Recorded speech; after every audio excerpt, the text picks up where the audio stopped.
I guess now it's me, 5 minutes of presentation about our Erasmus Plus project, more specifically, the project Computer Science for All.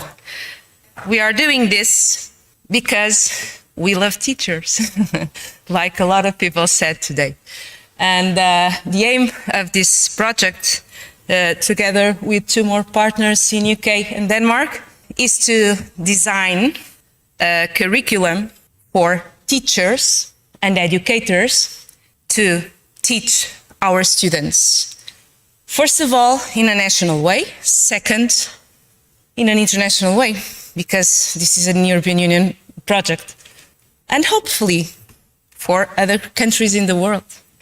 Okay, and we divided this in computer science and computer science for and for all, sorry. From the side of computer science, we have some results nowadays. This is a 2-year project, okay? We started a little bit late because when we started this project, pandemics happened. So now we are in a hurry. And from the side of computer science, those are the main 3 big outputs of this project. This first pilot project with more than 100 math teachers that is happening now.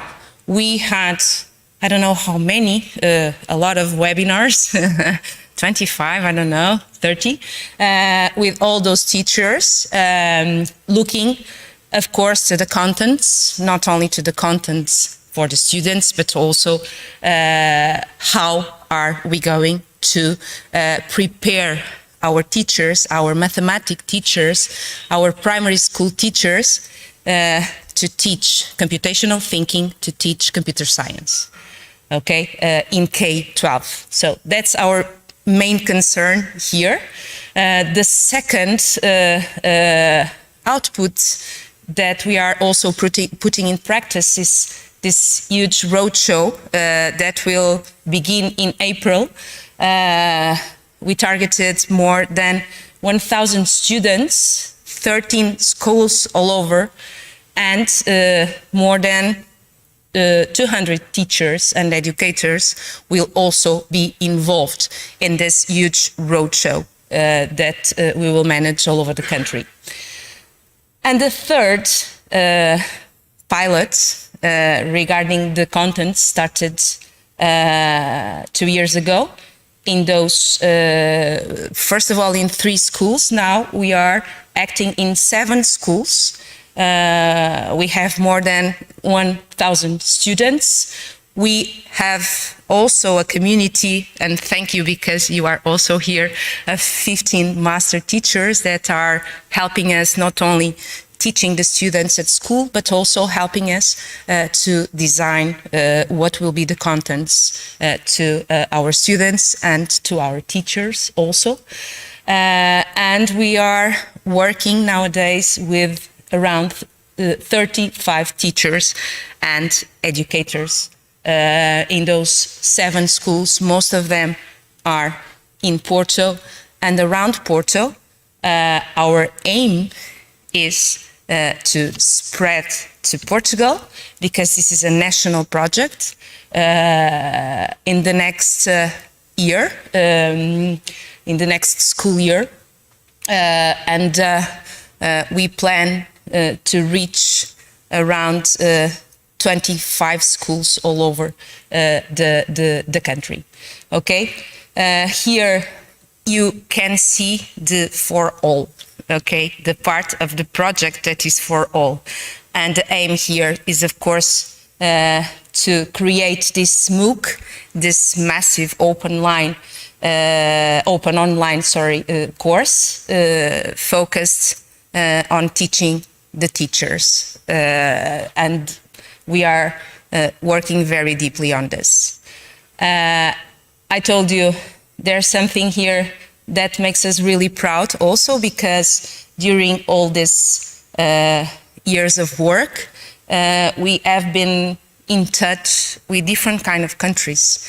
We can name Brazil, France, UK, and the countries that speaks Portuguese also, that are really keen to know what will be our outputs, and will also be keen to establish partnerships in order to take this knowledge, take our outputs of this program to those countries. And this is the perspective also of this project, of this funded project, is to scale up. And how will we scale up? We are addressing this big issue now, but it's a huge concern that we have. That's why it's important to have this international perspective. So, the challenge here, we are very focused on preparing this new generation of school teachers to teach kids of all 12 years a subject called computation, and to all the teachers that are on the other side, online or wherever that are listening to us, please join the movement. Please join us, get in touch with us. We are always available to talk and to establish new partnerships and to hear your concerns, your experience. That is really, really important for us. And thank you so much. And now I will call Inês for our second panel. Thank you so much. Hi, everybody that's either here or at home. My name is Inês Guimarães. I am ENSICO's ambassador, whatever that means. And I will be the moderator of this next panel, which will be overall curriculum design. So I would kindly ask these 5 amazing people to join me on stage, and let's get right into it, okay? So, with me, I have Hélder Pais, which is the head of Curriculum Development Department at DGE.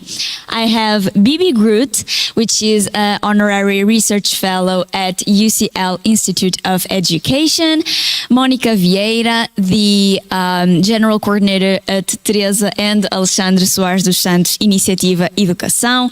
Pedro Guedes Oliveira, a co-founder of ENSICO and Professor Emeritus at the University of Porto. And last but not least, João Araújo, the president of the Portuguese Mathematical Society. In this panel, we will discuss what we should teach and how we should teach it, with an emphasis on computer science, of course. And first, I would like us to have like this bird eye view of education in Portugal. Like, what is the big picture? So, Mónica, can you tell us a bit about the state of the art of education in Portugal? Like, what are our strengths? What are our weaknesses? What can we improve? Thank you, Inês, for your difficult question to answer in 5 minutes or less, as instructed. So I would start to say that we have had an outstanding development in education in Portugal, to start with a positive note. We have a lot of data that allows us to say that. For instance, early leavers are youngsters between 18 and 24 years old. The latest data that we had state that right now, in Portugal, about 6% of this population are early leavers, but in 1992, this was a percentage of 50%. So we have had an amazing evolution. We have had this evolution in a lot of other data and indicators, such as the illiteracy rate. When we think that Portugal in the 70s had an illiteracy rate of 25%, and now we have an illiteracy rate of under 5%, these are huge changes. And we've had, of course, compulsory education being enlarged. Our students are now in school for 12 years, and these are massive changes in the education system. So we are shifting from a question of access to education, because luckily in Portugal, our students are enrolled in school to a matter of quality of education. So what are they learning? What are the learning outcomes that we intend that our children, our young people and society in general will have in the future? So that's the major shift from access to quality of education. In order to assess quality, we need to have a set of assessment policies that allows us to understand what are children, young people learning, in fact, in schools. So a strong assessment, not a punitive assessment, we were discussing this on the break, is very important to give us some more information on the system. Because we have some problems, and you asked about some problems too, like and I was so happy that Professor João Oliveira mentioned this before in the previous table, like reading issues, language issues. When we look at PISA results, for instance, a large international assessment, we understand that 20%, that means 1/5 of 15-year-olds, struggle with some kind of reading difficulty, in the sense that they struggle to understand text, to identify the basic ideas. And this is a main issue because literacy is, of course, and language essential to all domains. And this is where a good curriculum can help. A strong curriculum based upon knowledge, as we know that literacy development and reading development is also related to issues from knowledge, previous knowledge. So we need to teach a set of knowledge and skills to our students in order to allow them to expand to computational thinking and another kind of skills. And we have, of course, two other challenges that I would like to refer to. We have been talking about teachers, but we have a problem in Portugal, which is the lack of teachers shortage, that will be a serious issue in the next coming years. So we should address that also.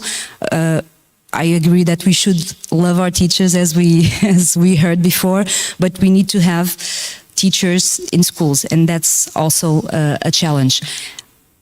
Finally, we see also some inequalities in education, and the pandemic was really enlightening about that. We have still a very strong, influential part of the social and economical background in learning outcomes. So I would start with this. Thank you so much. So I think that it's positive, you know, what's been going on in education, and really literacy is like the fundamental skill. You know, if we don't know how to read, then what are we going to do with our lives? And speaking of literacy, nowadays we've been talking about a lot. We've been talking about digital literacy, you know, and so. Pedro, given your connection to Portugal Encode 2030, whose primary goal is to improve our citizens' digital skills, what do you think that we should teach to our kids in order for them to have these computational and digital competences? Thank you for your question, but let me try to put things in perspective, starting why ENCODE some way moved to ENSICO, or is still cooperating with ENSICO, and ENSICO is cooperating with ENCODE, but how did it start? Really, in 2016, the problem that has been posed to us by the Ministry of Science was the shortage of professionals in ICT. There was a huge demand from Portuguese and international companies and a shortage of professionals, incredible shortage of professionals. And at the same time, it was visible that the interest in kids in the last years of secondary school, the ICT becoming professionals was not very attractive, mostly to girls. The number of girls in this area was terrible, and it still is very bad. So we started from this problem, we started seeing that it could not be solved locally. It had to be solved in a very broad way. And so that's where ENCODE started.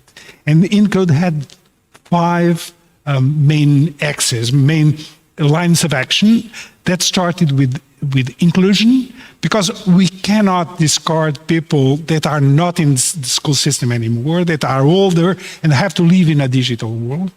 Education, obviously starting with kids, but we cannot wait for 12 years until we have results. So we have also qualifications to people that are working and have to be qualified, specialization at the level of university and higher education, and finally research, because we have to generate new ideas and new solutions for the huge problems that we are facing. So with this broad spectrum, there was a leader in each of these action lines, and the Ministry of Education was the leader of the second line, which was education.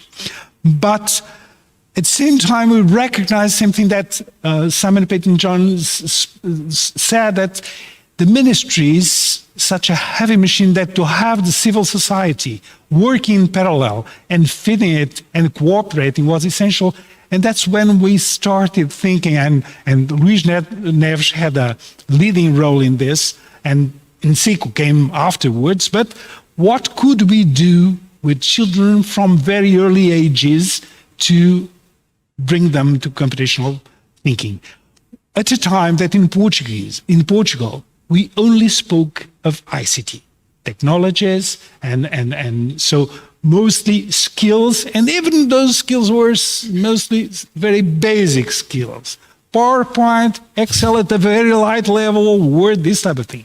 So this was a very, very fundamental change that in the end it came to become ENSICO, but we start in a very informal way.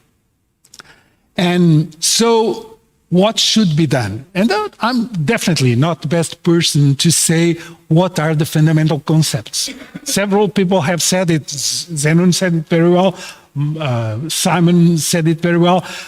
Those things that change the way of behaving, the processes, but also to be able to decompose the problems, to understand where things there are conditionals, you have to make choices, you have to branch, you have to have loops, all these things change the way they think and their heads, and can be done from very early ages. But we cannot discard at the same time things that have to be with technology, because we live in a world full of technology. And in 12 years, when the kids that start this year at 6 years old, in 12 years, things will be completely different. In this world, unless we understand some technological things, what's the computer? What's software and hardware? How do they talk to each other? What's the internet? They live in a world where everything seems magic. And when things seem magic, you're very fragile, because you are susceptible to be led to a wrong way, to a wrong route. And you have to be aware of where the problems are, where you can be misled. So you have to have a minimum understanding of this complex world. Otherwise, things can become very, very dangerous. And you see it with kids. They think of themselves to be experts because they really do things that for most of us are really extraordinary. At the same time, they are very, very weak in protecting themselves from things like giving their data wherever it's asked, and things like this. And only a deeper understanding of the world, technological world where you live, can help you avoid this kind of traps. Thank you so much, Pedro. That was like a brilliant answer, brilliant speech. And so there is a lot to teach. We have a lot to improve in those areas. This is all relatively new. You know, we've been teaching PowerPoint and Microsoft Word, but we need to move beyond that. So now, Hélder, I would like to know what efforts have been made to teach kids this computational and digital skills beyond this basic stuff. Thanks, Inês, for your question and the opportunity to share the work that we are doing in the Ministry of Education. I will underline 4 key initiatives taken in Portugal that contribute to the development of digital and computational competences. The first one is the student's profile by the end of compulsory schooling that establish the vision, the principles, the values, and set the areas of competences that all students must develop during compulsory schooling. So, for instance, in this document sets the area of competence of scientific, technical, and technological knowledge, which established that all teachers from all subjects should promote strategies that prepare students to understand scientific and technological process and phenomena, ask questions, seek information, and apply the knowledge acquired in informed decision-making. A second initiative is the increase of ICT in the curriculum framework by adding it in all years of our basic school until the 9th grade. We have also in the scope of the curriculum the new learning essentials of mathematics that introduce a new learning domain, the computational thinking, in all levels up to the 9th grade also. And that's a big step, I think, to increase these competencies of our students. We have in March the action plan for digital transition. That is another national initiative that aims to promote the development of digital competences. This action plan includes the allocation of computers equipments to all students and teachers, includes teacher training in digital, schools digital development, the access to educational resources from students and for students and teachers also. We have other initiatives that we are promoting that contribute for this purpose also, like the lab laboratories that are being created in all schools, the support for the implementation of several projects like programming, robotic included is not about that, sorry.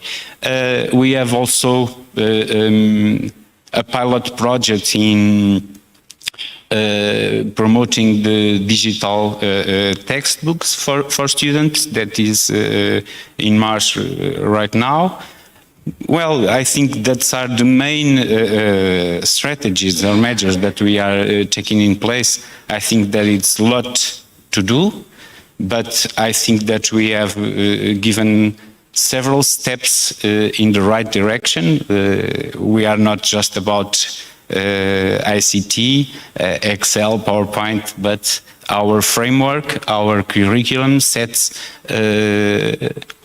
a large group of competences that are the main questions that students must develop to embrace the digitalization that we are in phase. Thank you. There is indeed a lot to do, but it's good to know that we are on the right track, I think. Now, throughout this conference, we've been talking about a lot of about the connection between mathematics and computational thinking, that the two areas are very interconnected. And so, as we say in Portuguese, now I wanna throw some wood to the fire.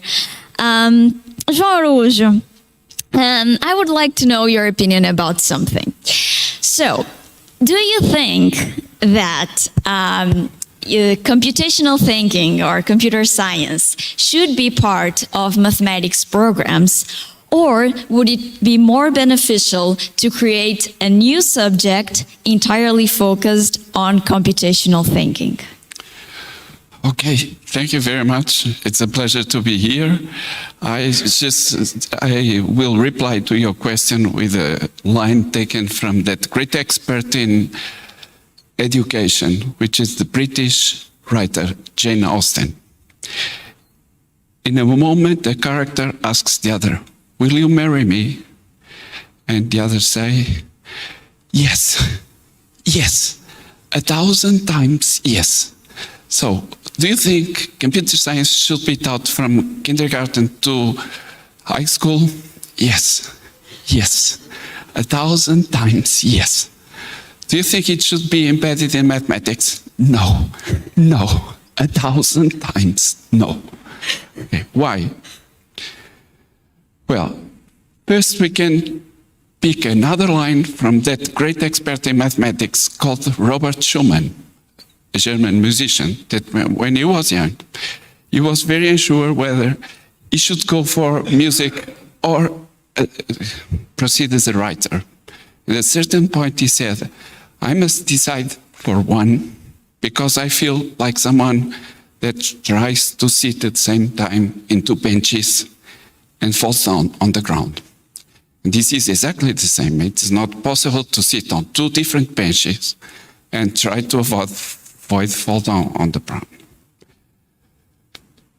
To write a curriculum is extremely, extremely difficult. To write a high school or a primary school curriculum is an extremely difficult exercise. In the US, they have been changing the mathematics curriculum for many, many decades. They have enrolled some of the greatest scientists in the world in the task. People from Stanford, Berkeley, and so on. Professional mathematicians, world-class mathematicians, as Portugal has no one. Okay, it's really amazing mathematicians. Also psychologists, also experts in science of education, also economists of education, and so on. It's an extremely demanding task. People think these professional mathematicians, like they are very abstract people, like crazy, they don't understand children and so on. These abstract mathematicians have an amazing power of studying subjects, and they have been doing that with all those skills applied to this. Writing a curriculum for primary school is much more difficult than writing a course for a university. It's much more difficult than write a new PhD program or a new undergraduate degree on mathematics. It's extremely difficult. It's a very, very complex. You can imagine like a tree with millions of decisions, and then you decide to go for a branch, and you see it doesn't work, and you have to go back and rewrite everything. It's terrible. It's a nightmare, and it takes a long time. Changing the program in the UK has been given a task, assigned to some of the top experts in Britain on the topic from many different disciplines, and it has been going on for more than 10 years. It's a very challenging thing. And think that we just come and embed there some other topic. This is, doing that, what you can say is, you don't know what you have done because you don't know what you have undone. This is the problem. It's like to try to embed something totally new on the roof of the Sistine Chapel. You say you have a masterpiece from one of the greatest genius ever, and you just embed there a bicycle or something. It's a crime. It's such a. There are three types of people: those who can do works of art, those who cannot do but can recognize them, and those who can do none of them. And if you pick someone of these and you put them change a work of art when they cannot recognize where art is, what art is, you destroy everything. And if you look at the arguments used to embed computer science in mathematics, this is like what the mathematicians call the overkill fallacy, when you prove much more than what you want to prove, right? When you don't use the assumptions and you prove something more general. So prove all numbers of the form 2n are even. And the answer doesn't use 2n no place. So what it really does is to show that all numbers are even. This is, you pick any argument that you have seen so far to embed computer science in mathematics.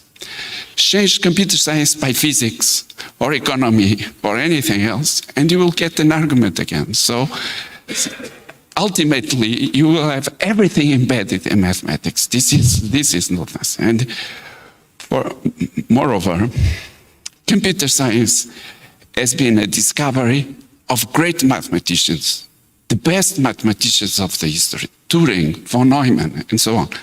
They discover it's excellent that the mother plays with the baby, but we will never try to pretend that the baby gave birth to the mother. Okay. And we have a mother, mathematics, and mathematics gave birth to physics, and mathematics gave birth to many other things like economy and so on. But it is because mathematicians describe a world that is beyond a wall, and what is beyond that wall is very useful for our world. That's it. We need the bridge to that island world, and mathematicians are the bridge to that. We need to teach students the real thing so that in the future they can discover the technologies that we don't even imagine now. We don't should spoil their access to the real world, that the world that is behind the wall, and that teaching mathematics is the bridge to that island world. And we should not disturb this with alien things like it is very easy to do a curriculum. It is extremely difficult to do a good curriculum. And what happens is that we need to teach a lot of things to a student in a very short period of time. And all the time is needed for that. We don't need disruptions. Okay. Thank you very much. So we should be careful. We should be careful about what you do, certainly, and it's hard to know sometimes exactly what to do, and it takes a lot of time and a lot of effort. But not only is it important that we think about what we should teach, but also how we should teach it. So, Bibi, from the point of view of behavioral sciences, how important is it that we think about how to teach something and not only what to teach? So I will start by saying that I'm not a computer scientist. I study cognitive psychology, behavioral sciences, so I study how people learn, how they're motivated by their context, and how we can stimulate people to flourish and to really make the most of their education. And I think how to teach is just as important as what to teach. They couldn't do without each other. So obviously, if you don't have what to teach, how to teach doesn't matter. If you don't think about how to teach, what to teach might just not land well. And it's really important that we think about our brains and our development also throughout childhood to really fit the things we want to teach with the way people learn best. And I want to share some of the stories from cognitive psychology that tell us how people learn. So we are born curious. If you look at any baby, they are so incredibly curious, and we need to see how we can build that into our school curriculum so that kids stay curious throughout. They don't get down and feel like they're just failing. And when people feel they're failing, when kids feel they're failing and they're not seeing the relevance to their personal lives, it's very quickly they disengage. And we want to avoid that, right? And I think ENSICO has a huge opportunity to do this right. I've seen some of the pilots, and it's extremely inspiring to see these kids' eyes light up. And I think with the ENSICO curriculum and with all any computer science curriculum, I think we should focus on teaching and helping humans do things that they can do better than machines and instruments. So we don't need to teach them to do something computers and other equipment can do much better than humans. We should be focusing on how can we teach humans the skills that a computer can't do. So we should, alongside obviously very important concepts of computational thinking, we should be teaching creativity, collaboration, helping each other out, connecting disciplines, interdisciplinarity.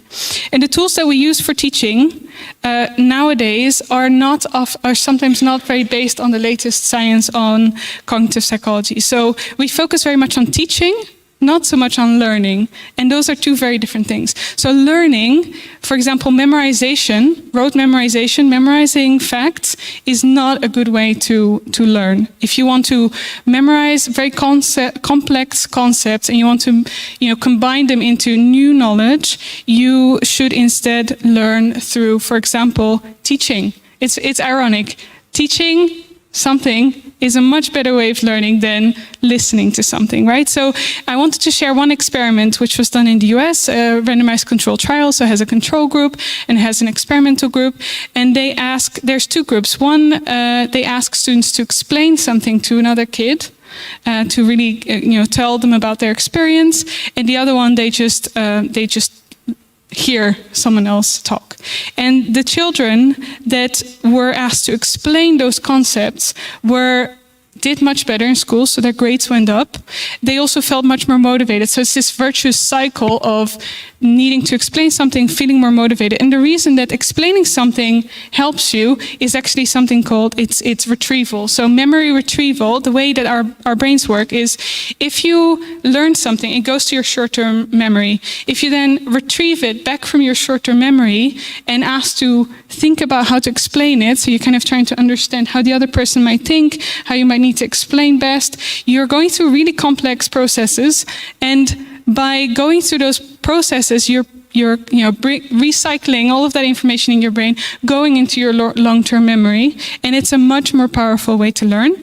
Another way that I wanted to share from some of the latest studies is that retrieval practice, so coming back to the same topics over and over again, actually is best done in irregular time intervals. So if you're designing a curriculum, you should teach something in week 1, you might want to come back to it the next week, and then again 4 weeks later, and just keep coming back to these concepts. So you're cementing this information in people's brains, and it's essential for helping these integrated mental representations of complex concepts. And this is what computer science is all about in computational thinking. These are complex concepts. And if you want deep learning, we should be thinking about these concepts, cognitive psychology, in our curriculum. The last thing I want to share here is really important to think about the 21st century skills that we can build alongside computer science. So to flourish in our rapidly changing world, we've already talked about how important digital literacy is. Digital literacy is also one of the 21st century skills, but also how to be creative, right? How to persist when something is hard. And computer science, obviously, if you are coding, and I work with some very brilliant engineers, you are constantly writing, failing, iterating, writing again, reusing code, solving problems together. And these are essential skills to flourish and to function in our world nowadays. So we should also be doing that in schools. We should be teaching kids how to learn through these methods. And there are some great experiments now with, for example, teaching kids programming through analog programming and getting them to write things out, test, explain each other, how they're doing it, how they got to that solution. And that's really an amazing way to learn. And I think that ENSICO is on that path, and it's very inspiring to see. Thank you so much, Bibi. That's a very interesting perspective, because when we talk about teaching and learning, we must remember that we are all humans and we work in a certain way, and we can't focus only on what to teach, but also how do people learn and what's the best way of teaching. So thank you so much for your contribution. Now, Mónica, thinking a bit ahead, do you think that learning computational thinking will empower our students, teachers, and citizens in general, making them better prepared for the present and for the future? So I would like to start to say that we do have that need. Again, going back to international studies, if we look at the international computer literacy study by the IEA, we see that Portugal was about half of the table in what concerns digital literacy in general, but in what concerns computational thinking, it was very below. And again, with a question that was already addressed here, with girls underperforming in that specific topic. So we do have a need of developing a digital literacy and a computational thinking skill that it is identified. Of course, I would answer that as Bibi just mentioned, 21st century skills are often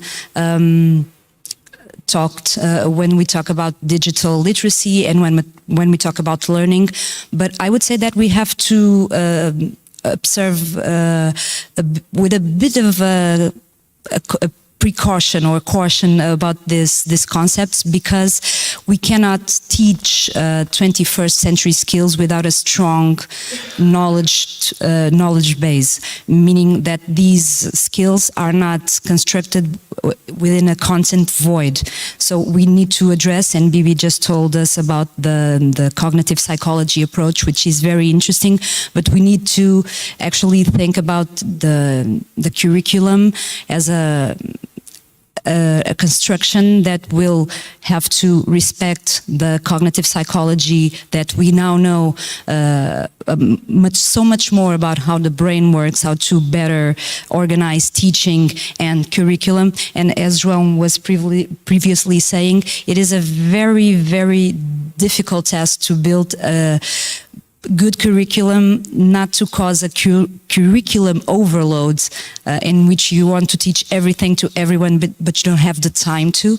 So these are really great challenges to be addressed.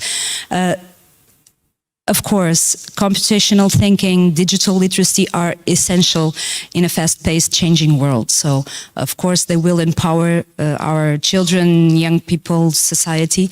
I would say that is, I would agree with that.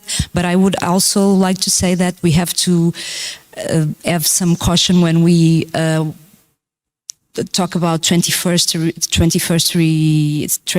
century skills, and we address them in a isolated fashion. That would be my main concern, because as Bibi was saying, of course we have calculators that do multiplication, but for a student, it is important to know the multiplication tables, because that frees working memory. That is absolutely necessary to proceed in the learning process. So I would say absolutely, it will empower the next generation, our society, but we need to address the question of digital literacy in a broadened curriculum, knowledge and skill-based.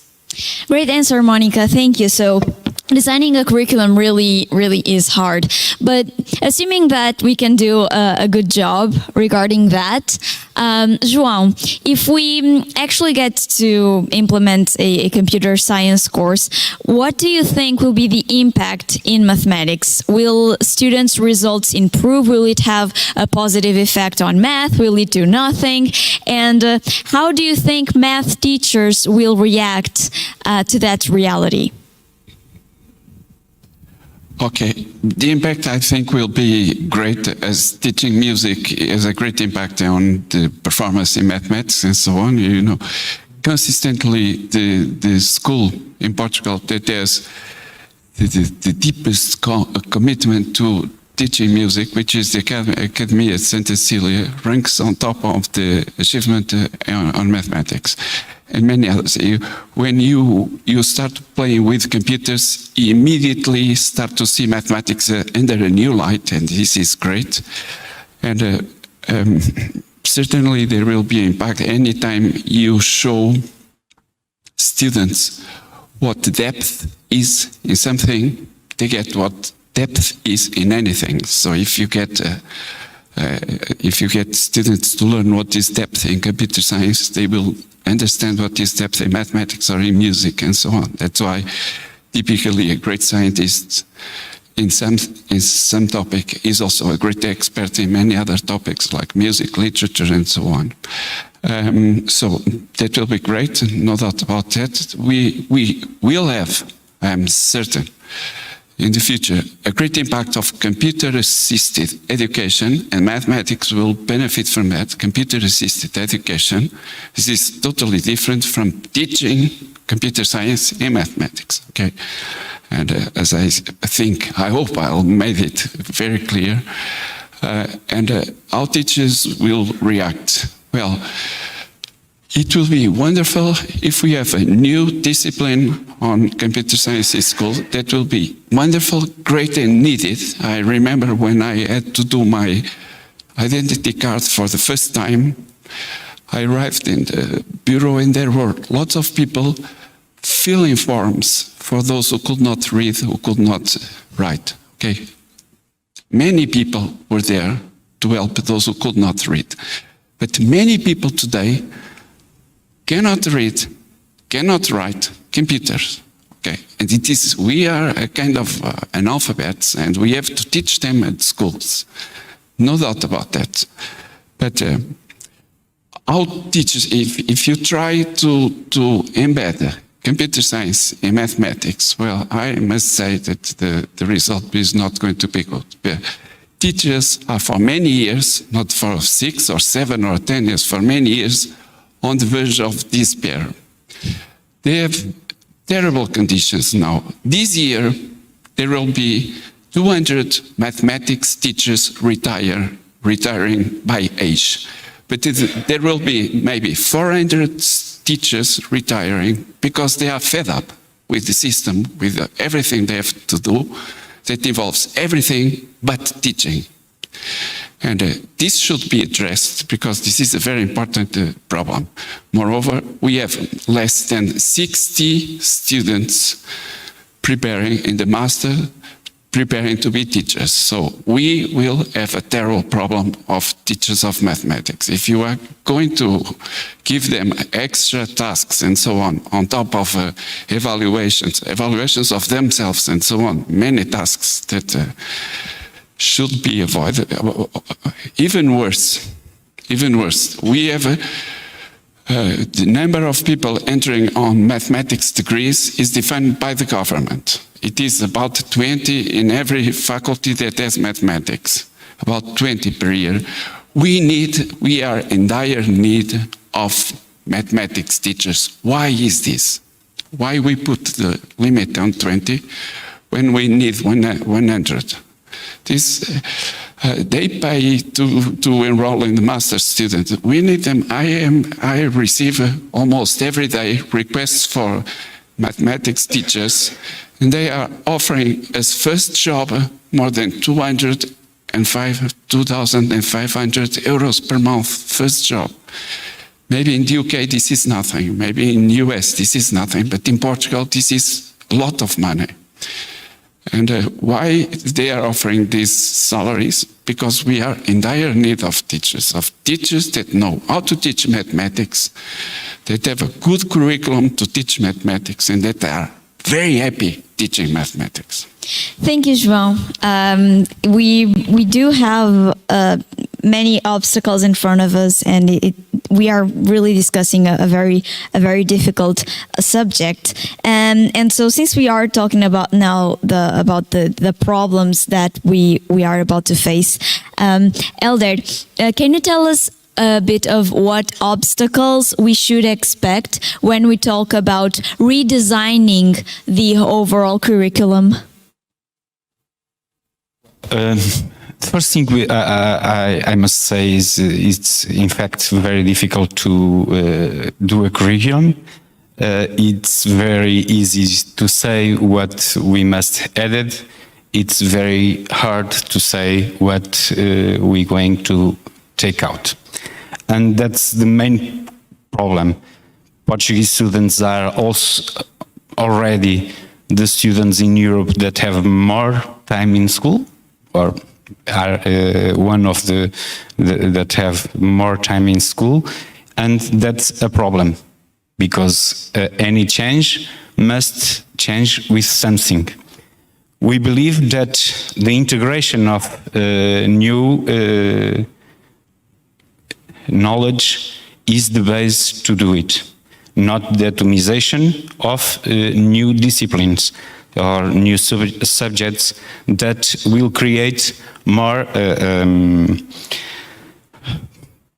problems to this question. And when we implement a curriculum, a new curriculum, like the measures that I have mentioned earlier, we must have a good plan to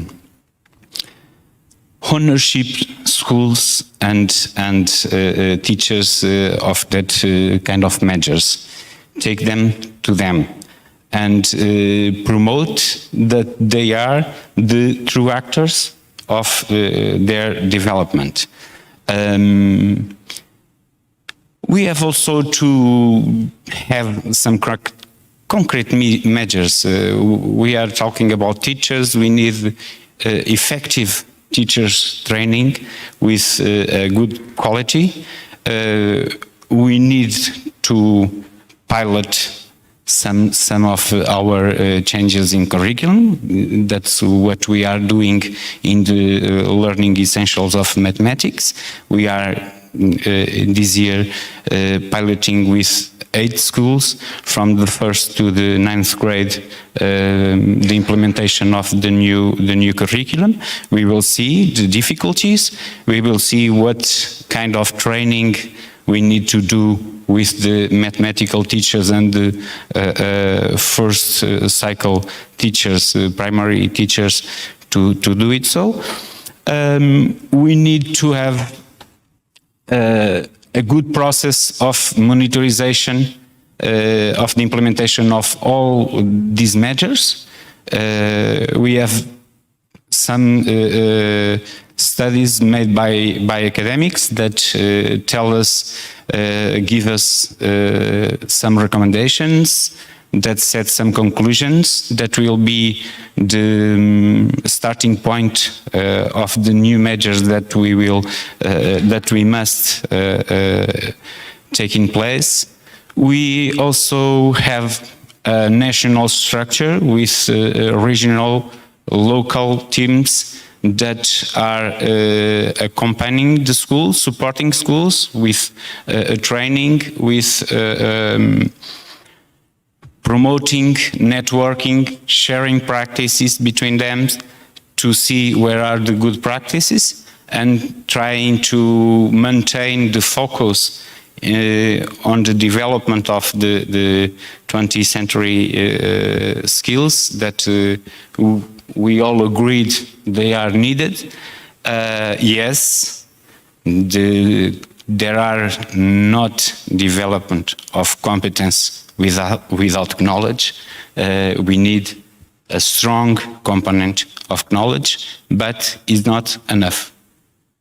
Like Bibi said, it's most how students learn and how teachers could promote this learning, not about how can we give them something that they will do repeatedly in the future.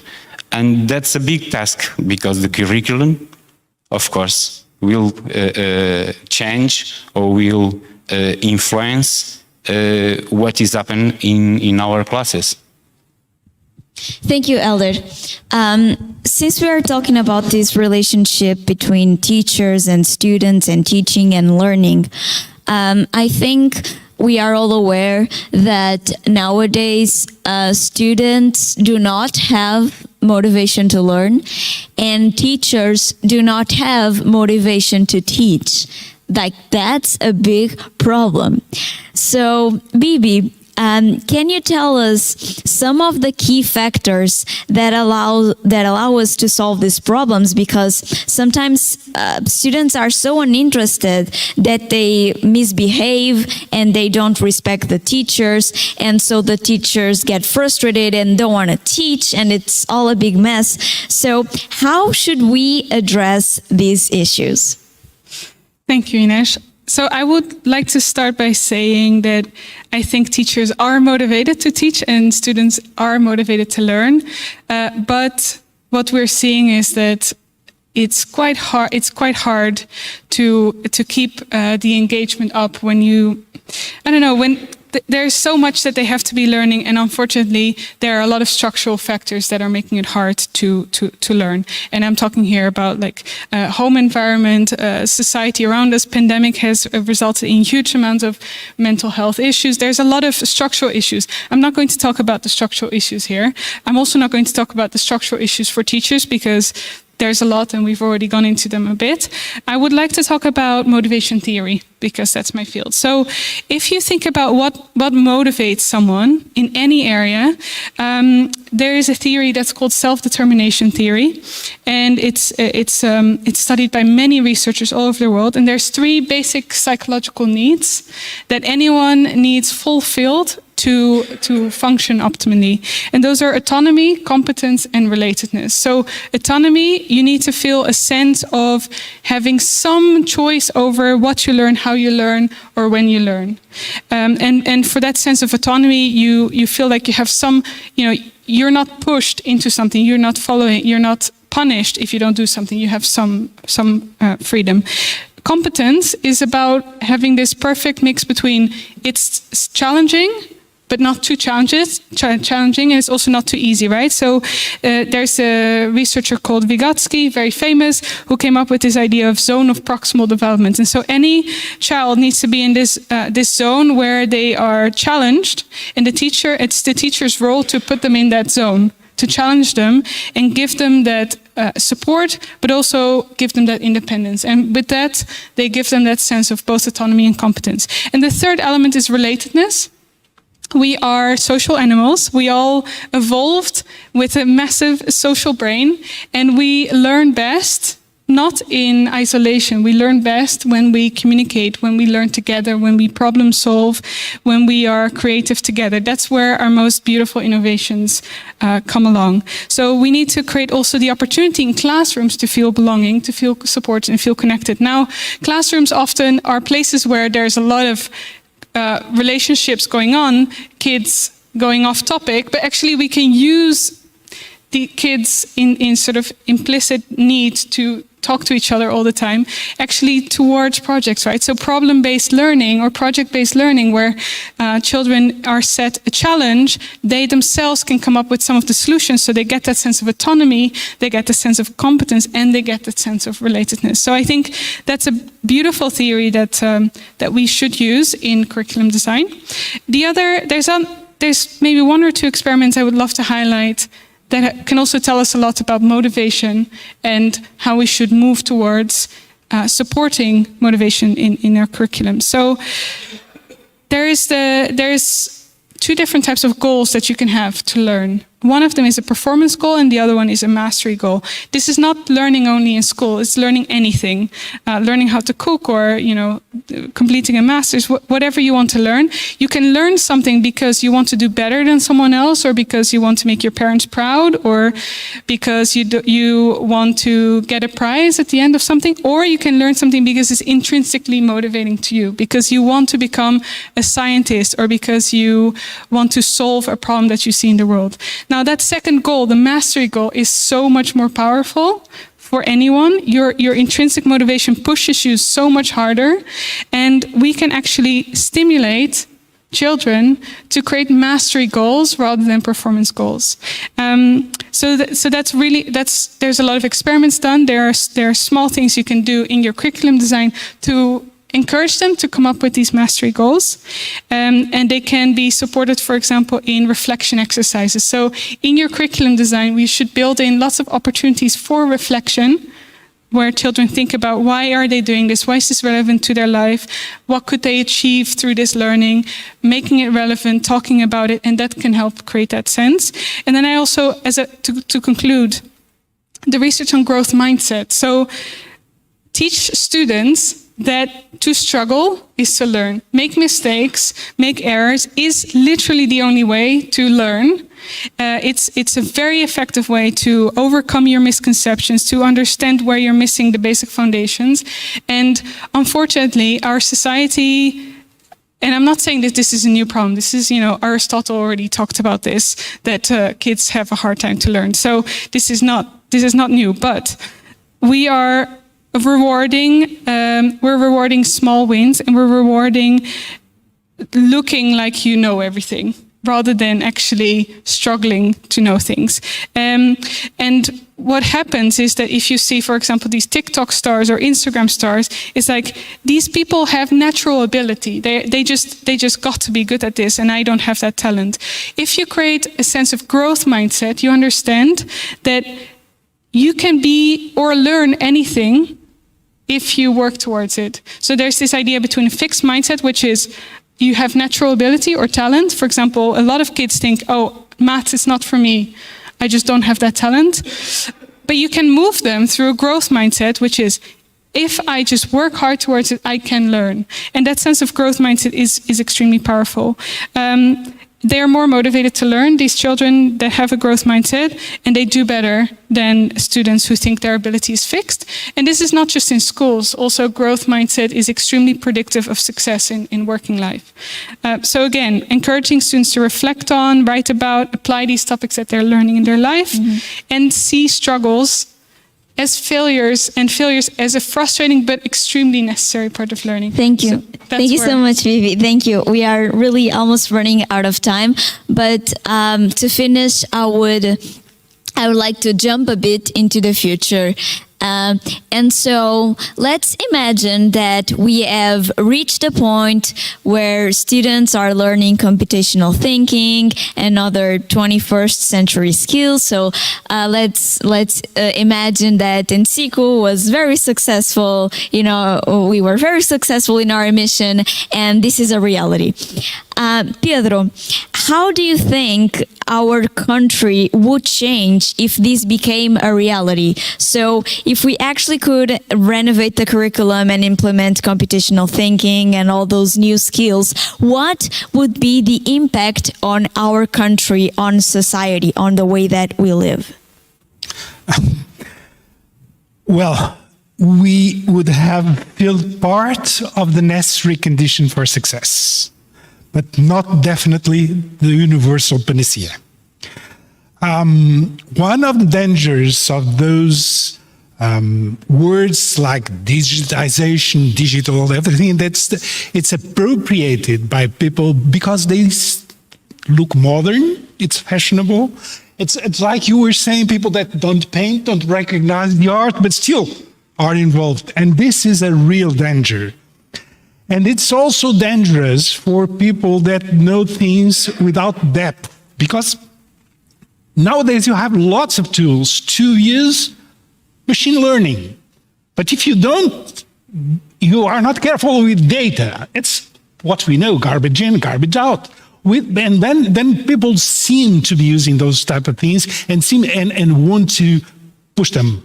So there are lots of dangers. We have a terrible stock of people above 35 that are not knowledgeable in these areas and will remain for a long time in the social fabric. So we don't solve it only by changing the youth. It's a fundamental thing, but it's not a solution for all the problems by itself. So there are lots of things. There are things that we have to think. 12 years is a long time. Those things change a lot. Everything we do has to be carefully monitored. And the capability to adapt to circumstances.